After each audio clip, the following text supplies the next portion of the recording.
L'HPSFE,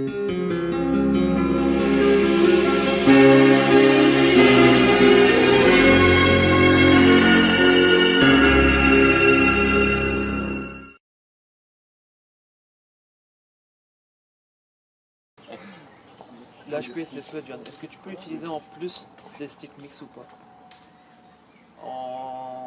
Que tu ajoutes davantage? Rajouter un petit peu d'HPSFE dedans. Il est déjà bien concentré comme déjà. Il est déjà bien concentré. Ouais, il est déjà bien concentré. De toute façon, la plupart des produits qu'on fait, en fait c'est une question que je reçois assez souvent par email, c'est sur les appâts, c'est que les pêcheurs généralement, ils ont envie de mettre tout. Si c'est bon, il faut tout mettre. Ça c'est un exemple, HPSFE par exemple, tu pars une très bonne recette, tu prends juste le mix tout seul, tu mets rien dedans, juste les œufs, c'est très très bon appât. Après, tu peux augmenter les valeurs d'attraction nutritionnelle, tu peux changer l'attraction de ton appât en ajoutant différentes choses. Mais il ne faut pas compliquer la vie, il faut rester assez simple. Un bon mix, un additif par exemple un krill ou un robin red si tu veux, c'est très bon, tu n'as pas besoin d'autre chose. Et quand tu mets, si tu vas ajouter un arôme, mets un arôme et si tu veux, une huile. Ou un attractant type krill, extract de krill par exemple. C'est tout, tu n'as pas besoin de faire plus que ça. Et même en mettant plus, tu vas peut-être même gâcher ce que tu fais. La qualité du produit. Ouais. Et je te conseille de prendre un appât, faire une petite recette suivant les conseils du team, les recettes que tu trouves sur le site internet. Parce que c'est les recettes conseils qui fonctionnent, avec les dosages qui marchent. Et prendre un appât, fais ton choix et pêche toute ton année avec. Et pêche toute ton année sur les 3 cannes avec. Pas mettre un comme ça, un comme ça, un comme ça. Non. Comme ça, tu comprendras comment ça marche, où ça marche, qu'est-ce qu'il faut faire. Et après, pour l'année suivante, tu peux l'adapter. Ou même, par exemple, quand tu passes l'été en hiver, tu peux peut-être le modifier légèrement pour l'hiver. Mais c'est mieux de faire ça que de... Je vois souvent des pêcheurs au bord de l'eau, ils ont une petite caisse avec 20 sortes de bouillettes, 10 boosts différents. Après, si tu fais des poissons, tu n'en fais pas, comment tu vas avancer? Il faut savoir un peu, parce qu'il faut tirer en fait des conclusions quand tu fais rien. Quand il n'y a pas de touche ou quand tu rates des touches, il faut au moins la prochaine fois avancer. C'est sûr que avec un seul produit, sur 3 cannes, tu peux déjà le présenter 3 fois différemment. Oui, le même produit. Déjà, oui. Donc là, tu n'as pas besoin de chercher des complications, à avoir des pêchés fruités, carnés et par exemple à la graine sur l'autre. Rien qu'avec par exemple le krill, tu peux l'employer différemment sur 3 cannes. Oui, des variantes. Moi, ce que je voulais montrer, John, j'avais ramené, c'est comment est-ce que tu utilises les sticks. Maintenant, moi, ce que j'aime bien faire aussi, c'est par exemple enrober les bouillettes, donc avec un foot boost, et puis remettre le stick autour. Comme ça, j'ai une boule d'échage qui est un peu enrobée et boostée. avec la farine autour des coups. Avec la farine de stick, tu vois. C'est un peu ce que tu disais quand ta pâte descend dans l'eau, tu as toutes les particules. Voilà. Et des fois c'est de l'instantané ça. Et alors, Tu mets ça avec un stick, ça peut être instantané. Ça, j'aime bien la faire sécher comme il faut. Oui. Et alors comme ça va arriver dans l'eau et d'abord je vais avoir toutes les petites particules du stick mix qui vont pétiller. L'huile soit que je remets de l'huile de saumon qui va être diffusée. Et j'ai toujours ma boule de base qui est là, pêchée entre guillemets, qui est reboostée. C'est très attractif comme ça, c'est un peu comme tu me posais la question sur la une paire de fois, refaire sécher, refaire pour vraiment faire une épaisseur. En fait, tu peux faire la même chose, tu peux enrober tes bouillettes d'amorçage avec une food boost par exemple, et tu les enroules avec un peu de poudre de foie, un peu d'HPSFE, et tu les laisses sécher. Et en plus, tu peux amorcer avec un gros bras comme tu veux, mais ça fait une super diffusion d'eau. Et là, ça entre. On va continuer la discussion peut-être dans le sens. Je pense que c'est intéressant de discuter de parler de le sens du poisson et comment est-ce qu'il ressent, comment est-ce qu'il trouve son appât, son aliment, et la différence entre les petits poissons et les gros poissons. Parce qu'il y a une différence importante. Que si vous recherchez un rendement de beaucoup de poissons, ça c'est une chose. Et si vous cherchez à prendre des gros poissons, ça c'est un autre. Et la façon de pêcher, ça, vous pouvez jouer sur un ou sur l'autre. Et avant d'aller dans les détails de ça, j'aimerais juste expliquer un peu les mécaniques ou le physique, comment les poissons trouvent leur appât et comment on adapte ça à notre approche. Donc c'est important de savoir que, premièrement, les carpes, tous les poissons, ils cherchent la nourriture par l'odeur dans l'eau et l'odeur de la nourriture naturelle. Donc les corbicules, les écrevisses, les vers de vase, c'est des animaux vivants qui ont un métabolisme et puis ils rejettent dans l'eau l'urine et la merde, qui fait une odeur. Et cette odeur, c'est en partie des acides biliques, c'est des morceaux, les protéines qui ont été moitié digérées, les graisses qui ont été moitié digérées, les hydrates de carbone, tout c'est une partie digérée. Une partie est utilisée par le corps et l'autre partie va dans l'eau. Et ça fait une odeur, on peut dire odeur, un goût dans l'eau. Et cette goût ou odeur, c'est des acides aminés, des ribonucléotides, des sucres, des acides biliques et toutes ces choses-là. Et tout ça, tous les poissons, ils reconnaissent ça comme une nourriture naturelle. Donc forcément, ils viennent pour manger. Mais les petits poissons, petites carpes, petites brèmes, gardons, tous les petits poissons, personne ne peut leur apprendre ce qu'il y a à manger. Donc ils prennent tout, ils mangent tout. Et autre chose très importante, c'est que les petites carpes dans la bouche, ils ont des papilles gustatives, un certain nombre de papilles gustatives par centimètre cube. Mais quand le poisson grossit, il a davantage de plus en plus par centimètre cube et aussi centimètre carré. Et encore de ça, il a une zone plus large. Donc un gros poisson, ça veut dire qu'un gros poisson, au niveau de ses papilles, sa langue si tu veux, ses papilles gustatives, est beaucoup plus sensible qu'un petit poisson. Ça veut dire qu'un arôme, vous mettez une bouillette avec un arôme fort, une petite carpe, pour une petite carpe c'est peut-être pas trop fort, parce qu'elle est moins sensible, elle a moins de papilles gustatives. En plus, elle ne sait pas encore qu'est-ce qu'il y a bon à manger, qu'est-ce qui n'est pas bon. Donc la petite carpe, pour elle, c'est pas trop fort. En plus, elle va tout bouffer. Donc elle va dans tous les sens, elle mange tout. Donc les petites carpes, on peut les prendre avec presque n'importe quoi. Mais un gros poisson, pour un gros poisson, il est beaucoup plus sensible à cause de cette volume de papilles gustatives. Donc pour lui, ça sent trop fort, donc il ne vient pas. Ou il va à l'extérieur. Pourquoi? De temps en temps, on met une canne lancée n'importe où, on dort de la mort, ça démarre, et des fois c'est un gros poisson. Ça c'est la raison, c'est tout simple. Donc, même si vous pêchez au maïs ou à autre chose, c'est la même, ça revient à la même chose. Des poissons qui sont méfiants, imaginez un gros poisson qui se promène. Vous mettez 1 kilo de pellettes. Quand les gens pêchent aux pellettes, ou ils pêchent à la graine, souvent c'est concentré. Parce que soit ils vont en bateau, et puis ils font plouf, ou ils spotent. Ça a créé une odeur très importante dans l'eau. Donc si vous pouvez voir les poissons, vous savez que c'est des gros qui arrivent et pêcher dessus, c'est un avantage. Mais cette odeur va attirer davantage tous les poissons. Ça va attirer les brèmes, les gardons, les poissons-chats, les écrevisses, tout le monde va venir. Vous allez prendre tout le monde. Vous pouvez aussi prendre un gros poisson. Mais si je cherche un gros poisson, je ne vais pas faire ça comme un amorçage. Ce que je vais faire, si je veux pêcher avec des graines ou avec des pellettes, c'est de mettre un amorçage, faire un amorçage comme si je pêchais à la bouillette. Donc une graine de maïs là, une graine de maïs là-bas, une graine de maïs là, une graine de maïs là. Et ce que vous allez voir, si vous voulez tester ça, essayez de pêcher à l'anglaise une fois, avec du maïs, ou même avec des asticots. Okay? Des asticots.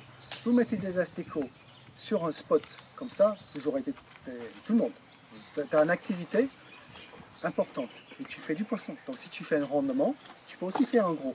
Et si tu veux faire beaucoup de poissons, c'est comme ça qu'il faut faire, concentrer. Par contre, si vous mettez un asticot là, un asticot là, un asticot là, un asticot là-bas, les petits poissons sont beaucoup moins intéressés déjà. Vous aurez beaucoup moins de touches. Par contre, les gros poissons qui traînent dans le coin, ceux-là, ils vont le prendre. Et ça c'est en partie parce que pour eux, déjà le fait que ça soit concentré sur les plans d'eau très pêchés, c'est le danger. Et deuxièmement, parce que l'odeur est trop forte. Et ça, pour les bouillettes, c'est la même chose.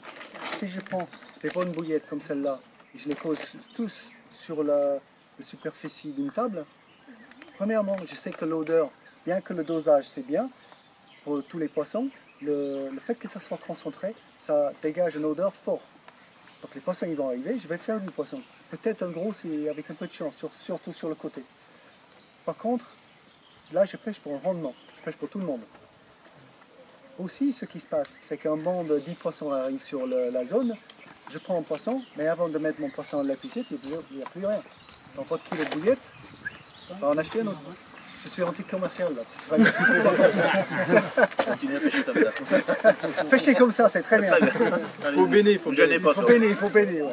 Mais par contre, si vous voulez pêcher avec 1 kilo de bouillettes, parce qu'on me dit souvent, ah les bouillettes sont chères, des bonnes bouillettes, je n'ai pas les moyens. Mais c'est parce qu'il faut adapter l'approche. Pour des gros poissons, moi je mettrais ce kilo de bouillettes sur la superficie d'un terrain de tennis par exemple. Une bouillette là, une là-bas. Ça me permet déjà, l'odeur dégagée dans l'eau est moins forte, donc les gros poissons ils viennent manger en confiance. Mais aussi très important, un banc de 10 poissons qui arrivent sur mon coup, ils vont chercher les bouillettes, donc ils vont rester très longtemps. Et j'ai pas besoin de les ramorcer, ils sont sur le coup. Et même si on peut même faire plus, 7 kg de bouillettes, au lieu de mettre sur un terrain de tennis, vous les mettez sur 50 mètres carrés. Je vois l'idée.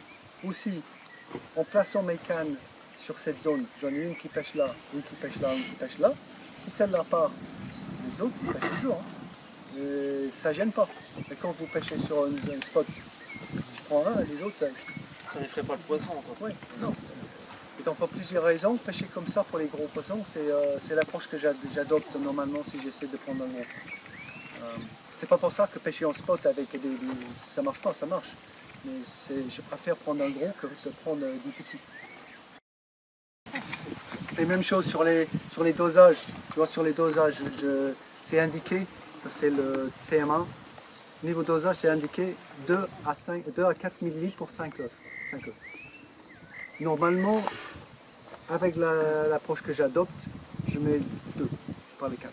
Je mets 2, même moi, je mets un seul millimètre, pas 5 œufs. Parce qu'il n'y a pas besoin. Les poissons sont tellement sensibles que une toute petite goutte d'arôme, ça suffit, surtout pour les gros poissons. Par contre, si je veux faire une session d'une nuit, si je pêche qu'une nuit, un week-end où je fais un enduro, là je vais peut-être faire un peu plus fort. Parce que ce n'est pas que des gros que je cherche tout le monde. Donc là j'augmente le dosage, mais je mets le maximum à 4 ml.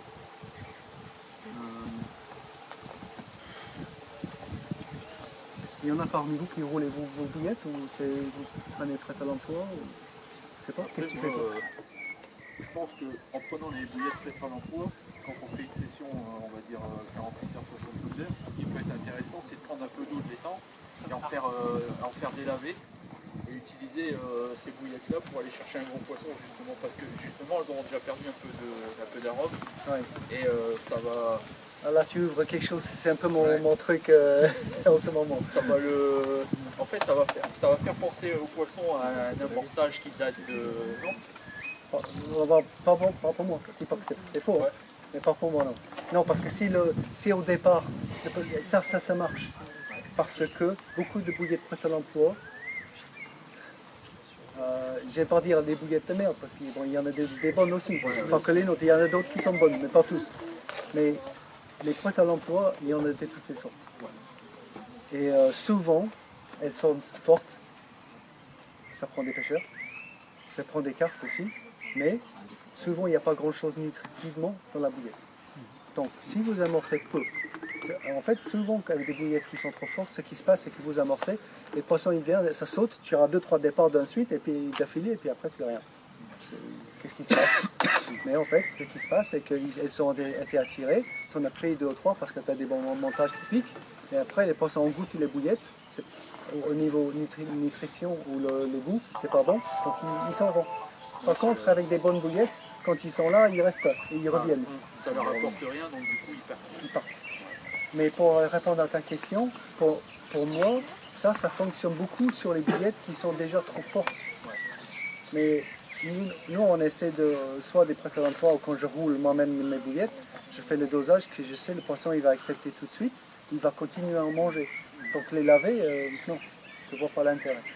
Mais c'est vrai qu'en ce moment, les gens ils en parlent beaucoup de ça, mais personnellement je ne vois pas l'intérêt de faire. sur Ouais, la le fait qu'il y a des huiles, déjà il y a des huiles naturellement dans les extraits de krill, dans les autres éléments, dans le pêle-échant par exemple, et aussi dans les farines, il y a naturellement de l'huile. Donc ça va remonter petit en surface. Et avec un peu de l'huile de saumon ou l'huile de chèvre mélangée dedans dans les sticks, ça aide à remonter les particules. Et aussi dans le krill mix, dans le stick mix, il y a des morceaux de krill qui flottent. Donc ça aussi, ça remonte vers la surface, ça va s'imprégner de l'eau après un certain temps, puis ça va descendre. Donc vous avez comme ça créé une colonne au-dessus du montage, et les poissons qui se promènent entre deux eaux, ils sentent ça et puis ils vont descendre.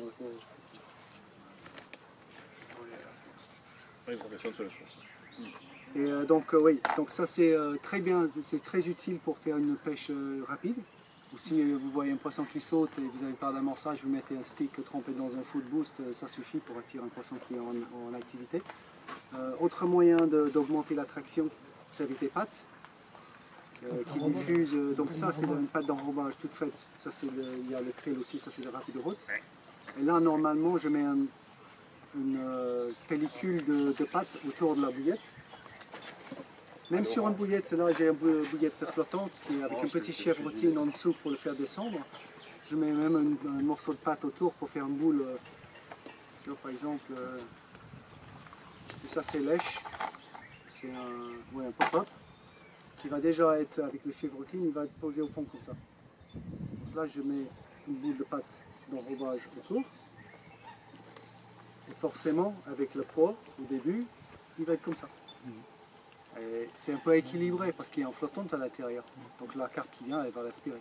Au fur et à mesure que ça se désagrège, ça va être juste posé comme ça au-dessus. C'est super attractant. Surtout s'il y a un stick autour aussi. Il ne faut pas hésiter de mettre ces petits. Ah oui. N'hésite pas. On va y aller. 30-40 mm on peut. Voilà. Sans souci. De toute façon, ça sera toujours amorcé autour. Quelle taille de bouillette tu utilises, David? 24, 30, 2. 32. Ouais, 2. On pêche avec des hybrides parce qu'ils aiment beaucoup pêcher les silures et des esturgeons aussi bien les carpes. Ils mettent 2. Souvent c'est un flottante avec un bonhomme de neige. Quoi. Et des hybrides c'est 40 mm de long avec 30 mm en diamètre. Ouais. Ça n'empêche pas de prendre des carpes. Ça leur fait pas peur. Non, même les tanches. Même les tanches s'énervent dessus. Ah oui, il vient de taper dessus là, pour se retourner, il y a un moment ou un autre. C'est ça, c'est le montage qui est fait. Donc voilà, ça c'est, comme je disais, donc les food boost, j'ai pas emmené en échantillon, mais on a aussi ça s'appelle des flash boost. C'est des arômes et attractants, mais fait dans une base qui est très visuelle, avec un colorant fluo. Et ça aussi, c'est pour attirer un poisson dans l'eau claire, il le voit très très facilement. Et ça, tu peux tremper un steak ou une bouillette avec la pâte d'enrobage dedans, et puis pêcher directement avec ça, pour attirer pour une pêche rapide, ou pour lancer sur des poissons qui sont actifs. Ok. Et après, il y a plein de choses qu'on peut discuter, mais je pense que il y a certains articles que je pense que serait intéressant de vous montrer. Je vais parler un petit peu de présentation. Et après, on peut rentrer dans une discussion sur la présentation des éches et les montages. Et vous utilisez du lait de corps? Peut-être pas tout le monde, mais beaucoup utilisent du lait de corps pour plaquer le fil au fond. Et le camoufil, en fait, c'est un produit. Avant, j'aimais pas faire des épissures. C'est trop compliqué de les faire, surtout la nuit. Avec ce produit, il y a le fil de plomb à l'intérieur, et après il y a un revêtement, et dessus il y a un autre revêtement en nylon tressé. Donc déjà le fait qu'il y a le nylon tressé autour, c'est très résistant. Et en plus quand il est au fond, les particules de vase se calent dedans et tu ne le vois pas. Mais le plus intéressant je pense, c'est le fait que au niveau des boucles, pour faire la boucle, c'est vraiment très très simple. Donc approchez un peu que vous voyez plus facilement. Cherche il est livré avec un aiguille spéciale pour le faire. Ouais, c'est une grosse aiguille avec une grosse œillet. Parce que normalement, on utilise un aiguille à chat, comme ça. Mais ce que je vais vous montrer, c'est un peu différent. En fait, on commence, on enlève environ cette longueur de plomb. En fait, je prends la longueur, je le mets ici et je le coupe avec les dents. Je sais que ça c'est la bonne longueur. Je repousse le camoufile dessus. Maintenant, le plan, il arrive là. Donc je le prends 1 cm à peu près devant. Et ici maintenant c'est un tube. Le revêtement, C'est vide. c'est vide. Avec l'aiguille, donc j'insère l'aiguille. Je crois que j'aurai besoin de lunettes prochainement. Ça fait plaisir. Ouais. C'est quand on en parlait? C'est hier soir, je crois qu'on disait. Hein. Il faut ressortir donc l'aiguille. C'est très simple à faire. C'est parce que tu as plus les bras assez longs. Voilà, c'est ça. Les bras, ils poussent plus à cette Après, ça, on tient là. On serre un petit peu. On le met dans l'œillet.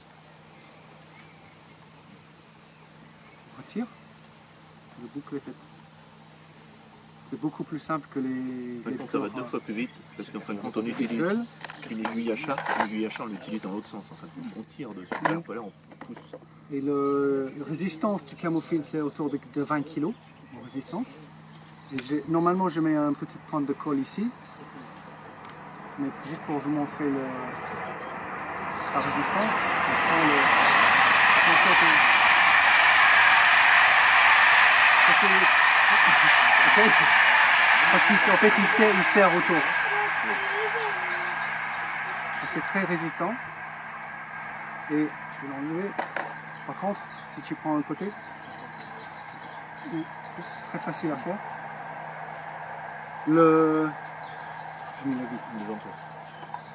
Et donc, par exemple, j'utilise beaucoup on a un produit, on est les seuls de faire ça, qui s'appelle un speed clip.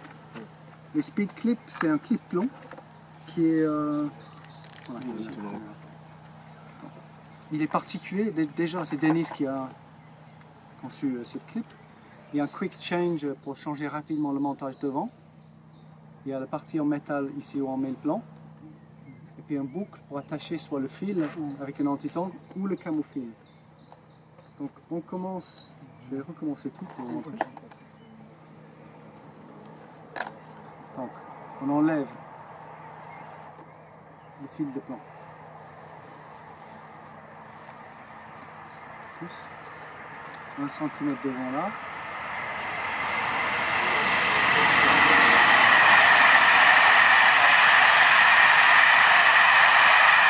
Maintenant, je mets le speed clip ici. Voilà. Dans l'autre sens.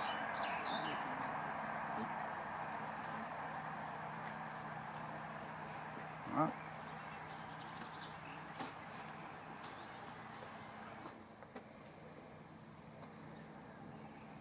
Voilà, c'est fait.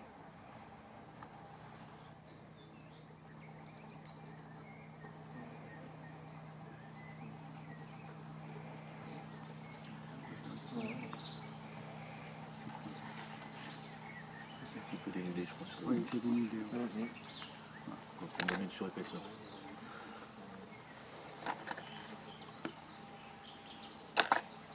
Voilà, c'est fait. Et ça, c'est le speed clip. J'ai oublié de mettre le manchon qu'on met là normalement dessus. Donc on met le plomb ici. Après une autre boucle par ici. Voilà, c'est très simple. Ok.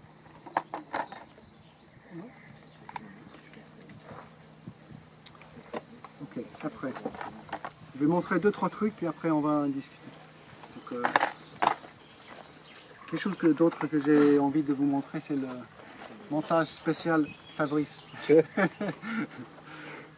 Avec le Combi-Link, on a une tresse très souple avec un revêtement plastique. Ça c'est le 25 et ça existe aussi en 35. Okay. Quand on pêche avec des gros appâts, on peut avoir un problème avec des poissons qui sont très méfiants, qui prennent et ils sont quelque chose. De toute façon, les poissons ils prennent et ils éjectent tout le temps. Donc ils prennent et quand ils éjectent, ils sont légèrement piqués et puis ils éjectent l'appât. Le fait que quand c'est un appât qui est gros, le poids de l'appât peut aider l'hameçon à ressortir. Et les poissons ils se servent du poids de l'appât pour essayer d'éjecter l'hameçon. Et on a vu ça avec des gros poissons, surtout quand on utilisait les gros èches, donc des èches qui sont très lourds. Donc normalement sur l'hameçon, la plupart du temps, on a un cheveu qui sort en face de la pointe. Okay? Donc quand le poisson il est piqué, il éjecte, l'èche part et le poids de l'èche tire sur l'hameçon et l'hameçon repart comme ça. Okay? Donc il l'éjecte. Par contre, au début, quand on faisait les cheveux, on avait un cheveu qui partait de l'œillet. Et quand on fait ça, le poisson, il éjecte, mais l'hameçon peut rester légèrement piqué et le poids, en fait, il aide à piquer encore plus. Donc, en se servant un peu de cette idée, je vais vous montrer ce montage qui est très simple à réaliser et très efficace. Je crois pas, il n'a pas vraiment de nom, je crois. En fait, je prends le 25. Je vais montrer en morceaux. On commence avec un boucle qui va être un peu plus long que la hampe de l'hameçon. Donc c'est un boucle simple. On peut faire la longueur que l'on veut, mais en gros il faudrait que ça soit un peu plus long que l'hameçon. Je serre. Voilà. Maintenant, deuxième chose à faire, c'est de couper le revêtement juste derrière le nœud. Je coupe légèrement, j'enlève peut-être 1 mm, 2 mm comme ça. Voilà. Maintenant, ça va faire l'articulation. Okay. Maintenant, pour l'hameçon, c'est un tresse de 25 livres à l'intérieur, très souple. Et ici, c'est plus rigide. Donc là, il faut fermer le boucle pour pouvoir le passer dans l'œillet de l'hameçon. Maintenant, je prends mon hameçon, on commence du côté de la pointe, on passe le combi-link dans l'œillet. Okay. Maintenant, bon, je ne vais pas le faire, mais je vais vous expliquer, puis on peut voir ça après. Maintenant, on met ici un petit anneau ovale où on va attacher une petite tresse comme cheveux. En fait, on va le faire parce que j'ai envie de vous expliquer quelque chose d'autre qui est important. Si je trouve. C'est pas grave. Vous connaissez des fabricants peut-être? Oui. Ça va. Je sais pas s'il y en a là-dedans. Bon, c'est pas grave, on fera autrement. Ok, donc voilà, ça c'est la boucle. Maintenant, ici on met le petit anneau ovale et on passe l'hameçon dans la boucle. Et on règle la longueur pour qu'il soit comme ça. Ouais, ok, on va mettre un émaillon à la place d'un anneau juste pour montrer ce que j'ai envie de montrer. Ok, donc il est comme ça. Après, j'aurais mis un émaillon ici. Et je passe ça dans du vapeur ou dans mon café où c'est chaud. Et au moment que c'est chaud et tu restes comme ça, il reste droit, il est rigide. Donc forcément, ton plan il va arriver au fond. Ça c'est rigide, il descend comme ça. Mais par contre, tu as cette jolie petite articulation en bas là. Donc quand le poisson le prend dans la bouche, le fait que ici c'est doublé, c'est rigide, ça fait une forme de pentook. Et sur la lèvre du poisson, ça se retourne à tous les coups. À chaque fois. Au moment que le poisson prend et il bouge et le bas de ligne soit étiré contre le plan, l'hameçon se retourne et il est piqué. Mais ce qui est intéressant avec ce montage et pourquoi on l'a utilisé pour des gros appâts, maintenant on a vu que ça fonctionne très bien avec même des petits appâts aussi, mais surtout pour des gros appâts, c'est que vous piquez le poisson et quand il y a un peu il tire un peu, ça glisse. Ça glisse jusqu'à l'œillet. Donc maintenant, il est légèrement piqué. Il essaie d'éjecter l'appât, mais l'appât n'est plus où il était avant. Il est à côté de l'œillet. Donc là, ça tombe à l'extérieur de la bouche et puis le poisson il est piqué. Et après, vous pouvez remettre en place pour relancer.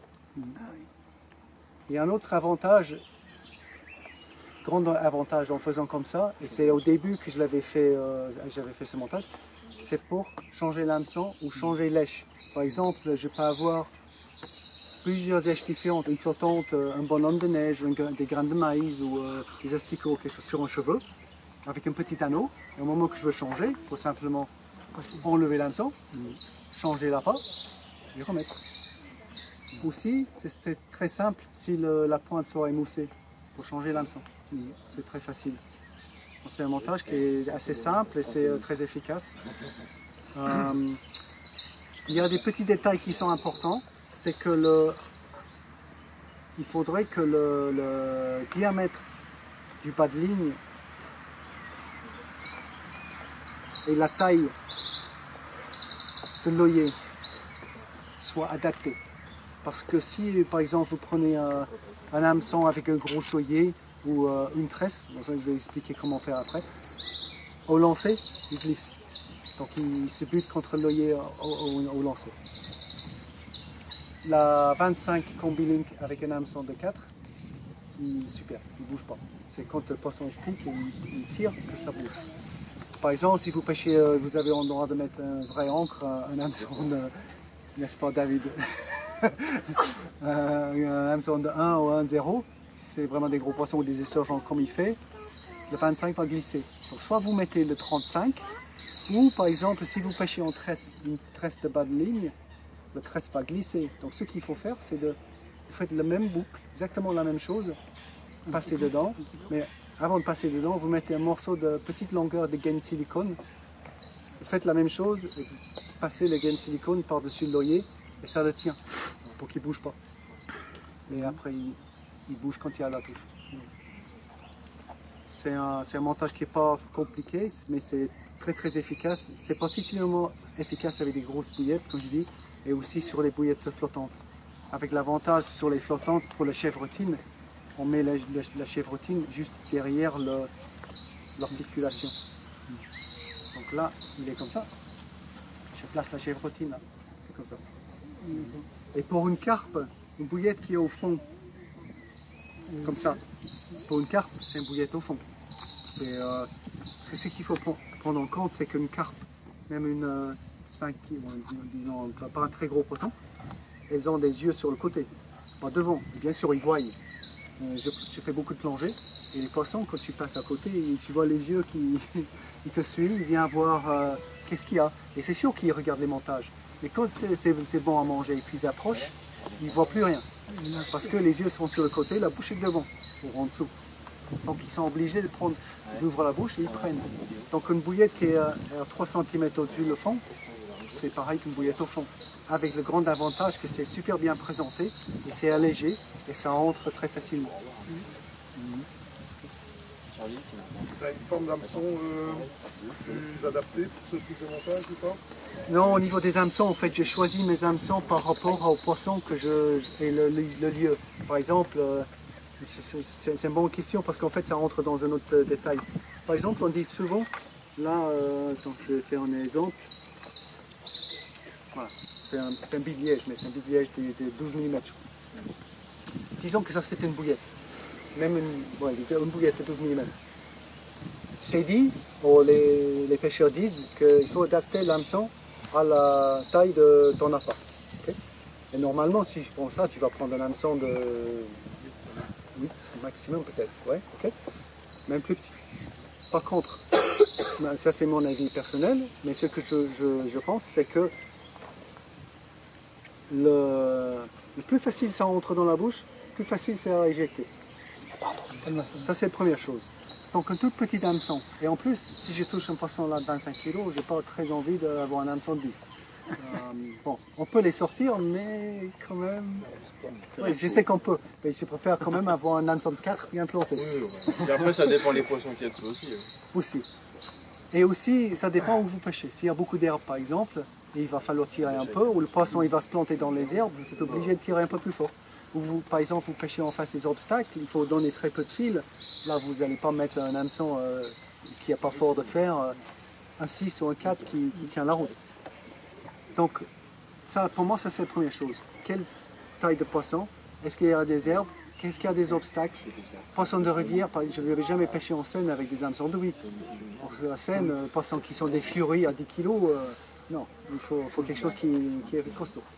Mais par contre, donc ça c'est la première chose. Après, si je pêche avec une bouillette de 12, je vais mettre le même hameçon. Donc ça ne me gêne pas de mettre un hameçon de 4 avec une bouillette de 12. Par contre, je vais peut-être mettre une flottante. Ça enlève le poids de l'hameçon, c'est mieux présenté, mais j'ai l'hameçon qu'il me faut pour prendre le poisson que j'ai envie de prendre. Mais pour répondre à ta question, est-ce qu'il y a un hameçon adapté pour ce montage, je pense plutôt qu'il faut mettre l'hameçon qu'il te faut pour prendre les poissons que tu as envie de prendre, et après adapter le montage. Si je m'explique bien. Moi, je le vois comme ça. Mais en fait, pour la carpe, maintenant, je sais que c'est la mode de pêcher avec des petits hameçons, et ça c'est un autre débat. Et on peut prendre des petits hameçons, des gros poissons avec des petits hameçons. Et comme j'ai expliqué, je préfère avoir... Normalement, mes hameçons, je pêche avec entre un 6, c'est le plus petit que j'utilise, et un 4. C'est 6 et 4, sauf si je pêche en rivière, sur la Seine ou la Moselle ou le Rhône, je vais pêcher avec... je prends plutôt les tailles 2, fort de fer, parce que je sais que c'est des poissons qui sont des furies, et s'ils prennent des courants, il faut tirer très fort.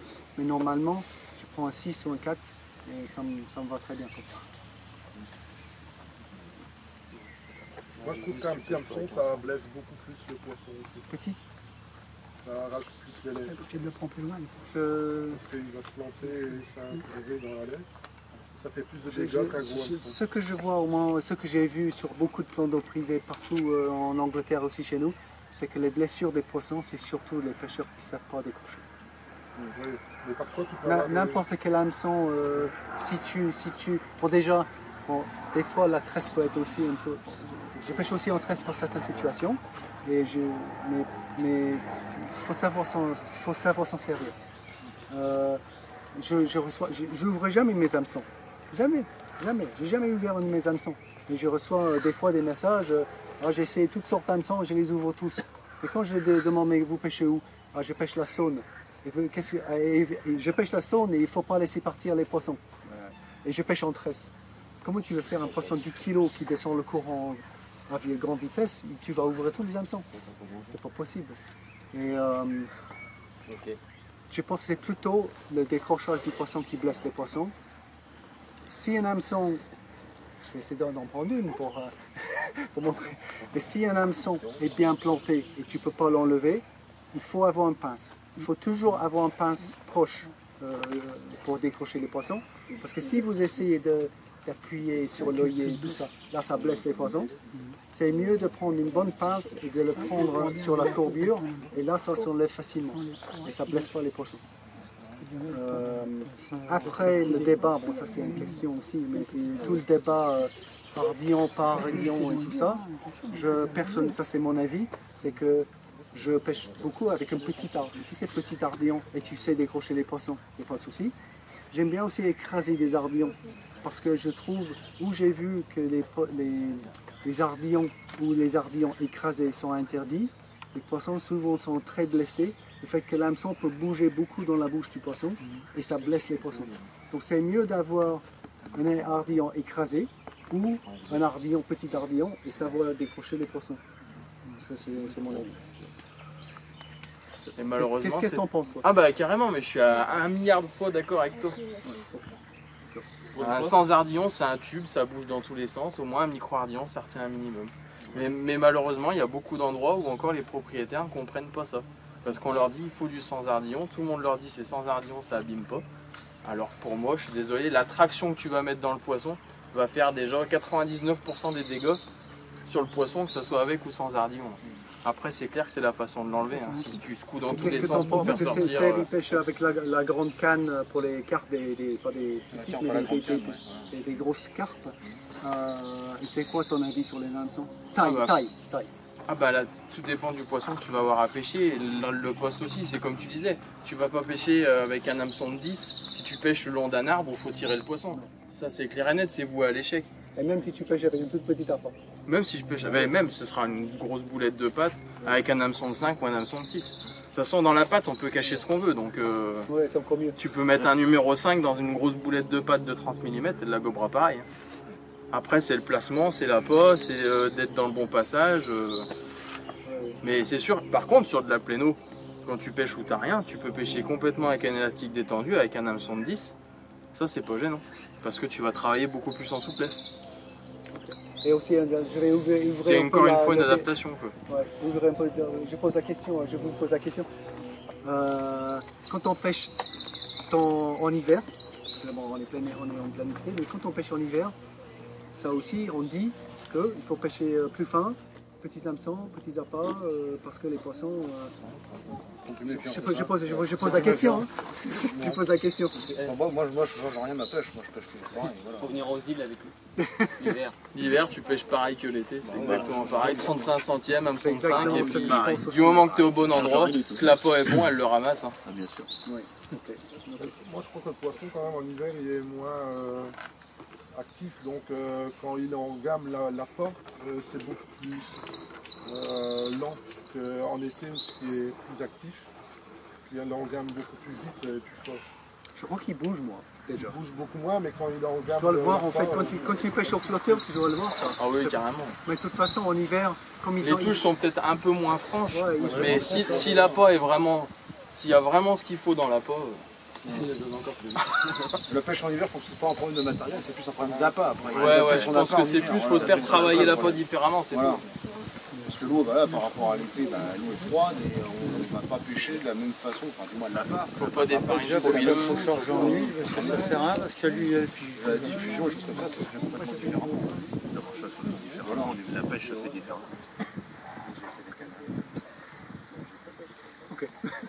C'est toujours une question d'adaptation, de toute façon, dans tout ce que tu fais, dans tout ce que tu verras. De toute façon, c'est un peu, pour moi, c'est un peu comme les appâts.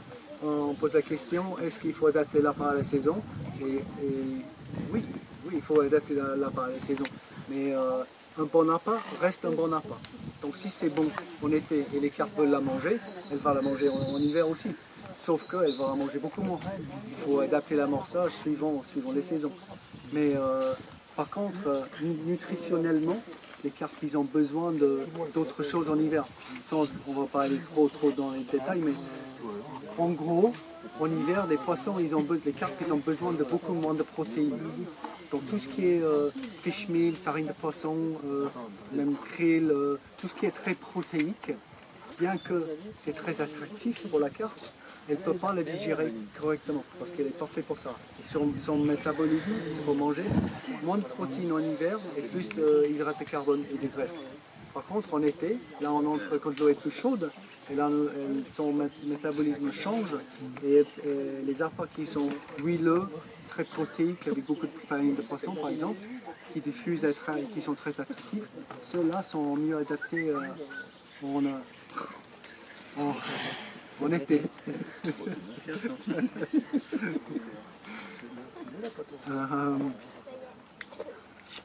Ouais.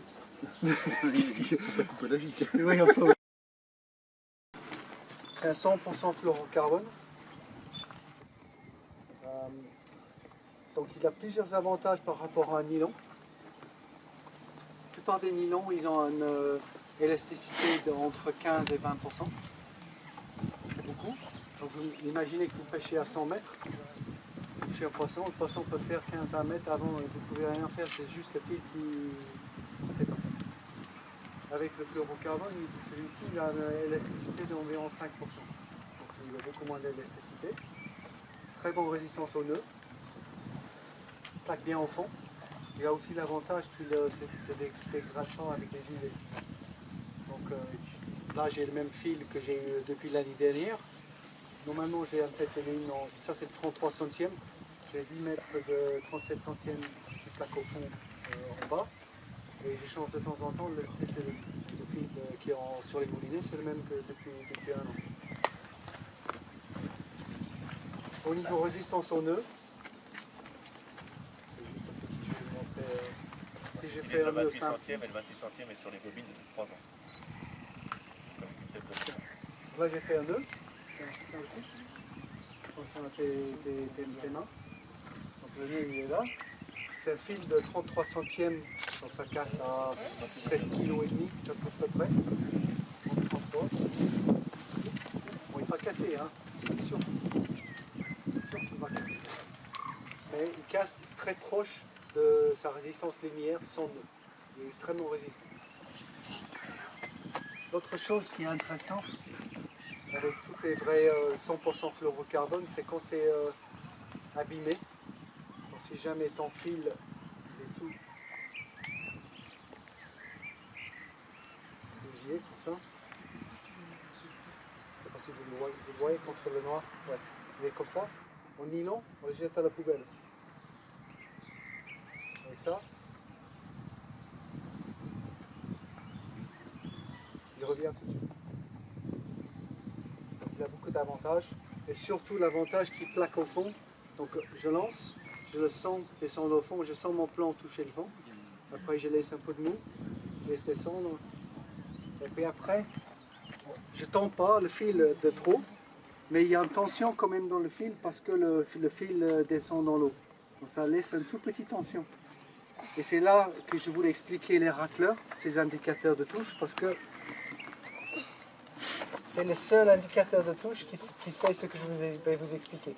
Le problème avec les poissons méfiants, c'est que souvent, les poissons prennent le montage et soit ils arrivent à secouer la tête et puis ils éjectent le montage, ou ils prennent, ils rejettent.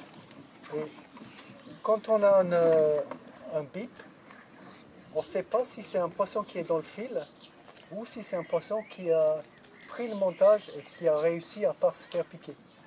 Donc si le plan a bougé en fait. Mais avec le racleur, on peut le voir. Je vais vous expliquer comment ça fonctionne.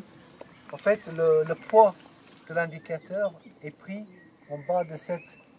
En fait, le poids, il est pris en bas. Donc, il n'y a plus...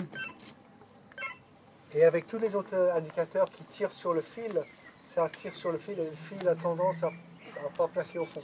Il remonte. Mais avec ça, comme il ne tire pas, il reste au fond. Ça, c'est la première chose.